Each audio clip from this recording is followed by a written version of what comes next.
our dreams. Our dreams often speak to a deeper desire, right? And the interesting thing about dreams is the bigger the dream, the greater the fear that accompanies it. There's a way in which fear almost serves as that binary, that thing we're working in relationship to that creates the resistance. In some way, in a self-protective manner, because usually the big dreams are pretty disruptive, aren't they? You might just turn your life upside down. Okay? So the bigger the dream, the bigger the fear that goes with it. You know, for myself, going nomad, something I did almost a year ago, I have no home. My home is wherever I am. Okay? Was the dream deferred for 20 years? It's what I've always wanted to do. And there was always a good excuse why I couldn't. You know, in this relationship, I'm having health issues, my finances, blah, blah, blah, blah, blah.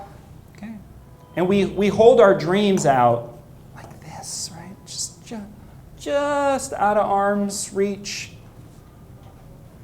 And then sometimes we actually grab it, and that's what I did, and I just pulled it up close. And I realized that many of the things that was keeping it at arm's length, actually, those stories were no longer valid. And then I was just left facing the very thing that was my heart's desire and realizing all I got to do is just lean into it and just do it. And it's been one of the easiest, most in the flow periods of my life. It's actually rather mundane. You know, a lot of people are like, oh, Michael, why aren't you blogging more? You should be sharing videos and all these things.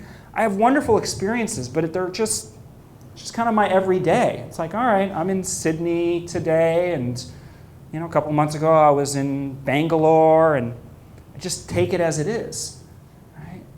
Right? But there's a way where our dreams, right, that fear, it sort of holds us back in some way. So I want you to take a moment right now, and I want you to write down the following. Okay? I want you to write down, when you think about the exercise that you did a few minutes ago, and you shared your backstory, right? The epic origin story that explains what propels, what drives you. Okay? I didn't actually ask you to name the dream. Okay? I want you to right now name the dream for yourself. What is it? What is that dream? Right? That big dream you hold. See, for me, part of being a nomad is really about the study of the universality of story. Across culture, across time, across space. Realizing this is who we are as a human species. And being able to serve that in the most expansive way. Right? Being able to, frankly, let go of a lot of the creature comforts, oftentimes we have a lot of things that tell the story for us in our lives. Right? So stripping down a lot of those things that tell the story, and instead, as someone who's deathly afraid of social rejection, right? That's my biggest fear, believe it or not, right? It still is.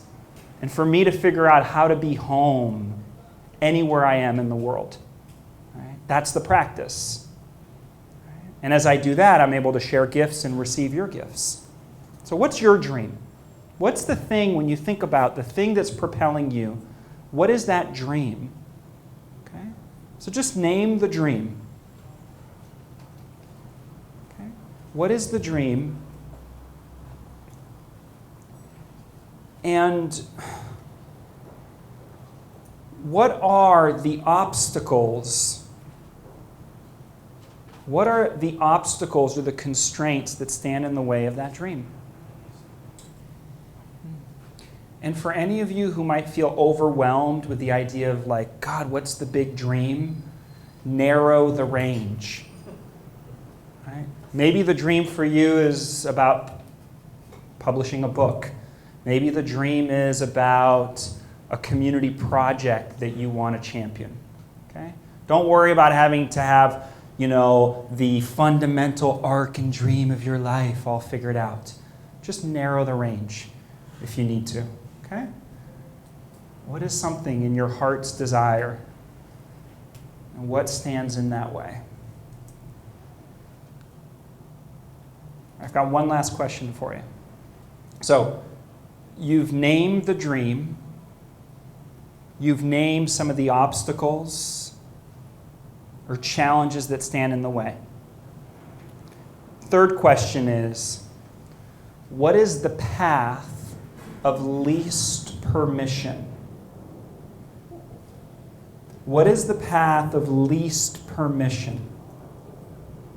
Meaning, what is most in your immediate reach, access, or power that brings you closer to that dream?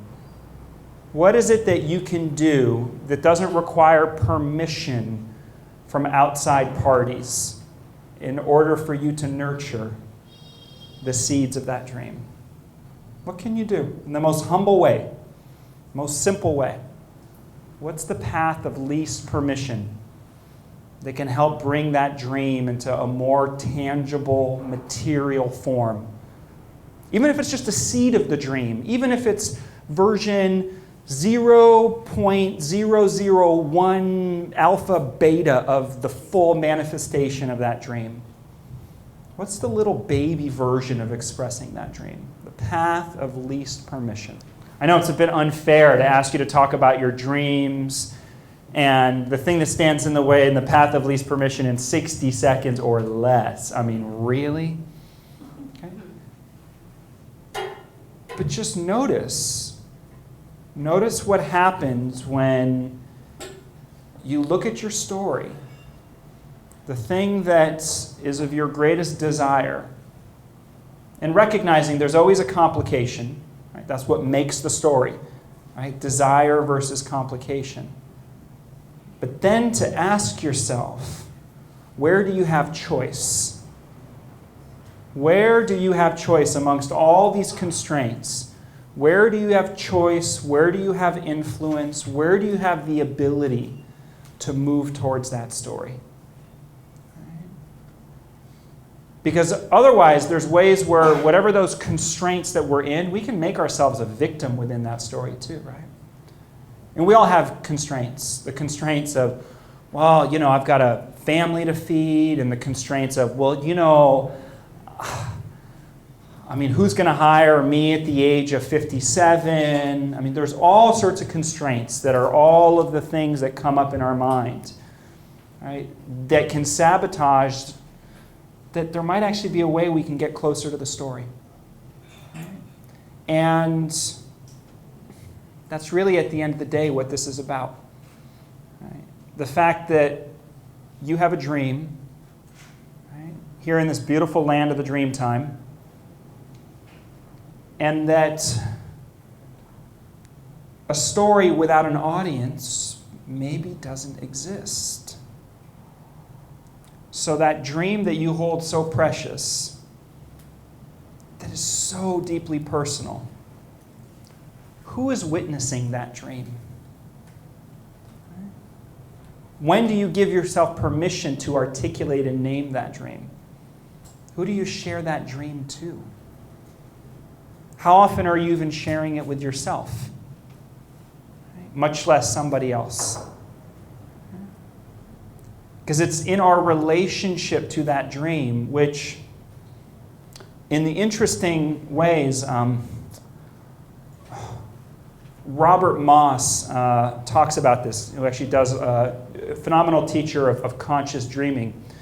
Talks about, I'm going to paraphrase this, talks about in the Aboriginal tradition that our dreams follow us. Our dreams follow us like a hunter stalks its prey.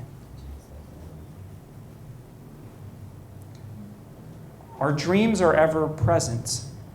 No matter what choices or circumstances we find ourselves in life, that prime directive, the thing of what you're here to do, and you're all called forth in really deep, meaningful ways. Right? It shows up no matter the circumstances. So whatever choices that you've made, whatever wrong turns you think you've taken, whatever shit pies you've been eating recently, it's still there. It just has a way. It's like a bad rash. It's like a barnacle that won't quit you. It's there. Right? So, what's that one small step you can take that nurtures the seed? Knowing that for many of us, by the way, the dream, right, the path that we're on is often an infinite path. Infinite. And when we're on an infinite path, it's really easy when you're working on something that's so hard to measure, that's so hard to track your progress against. You know, if you're working on a big cause, you're trying to move mountains. You're working on something that is measured in lifetimes. You know what we're really good at doing in that? And this has been one of the biggest places of growth and learning in my own life, is when we are working on such a big dream, our feedback mechanism often becomes the struggle. Okay? It's the struggle. Because, well, I don't know, am I doing something? Am I making an impact? Is this working? Well, God, I'm coming up against so much resistance, and I'm working so damn hard. I must be doing something. Right? So, just something to keep in mind, how easily we identify in the struggle itself, right, as a substitute for nurturing the dream. Right? So that's a big part of what the last year and a half for me has been about. Realizing, wow, okay, I don't have to define myself in the struggle. Right? There might be a different way I can tell the story. There might be a different way I can tell the story that creates more spaciousness for myself, that creates more spaciousness for the dream.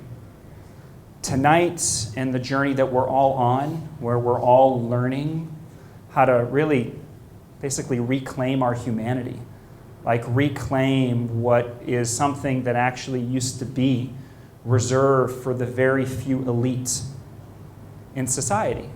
Right? Very few got to tell the stories of our lives. Right? The shaman and the elder and the priest. And now we've all been handed the keys to the castle. Right? There's stories that we were born into, and now there's the stories that we choose to live. It's one of the most exciting times in human history because of this.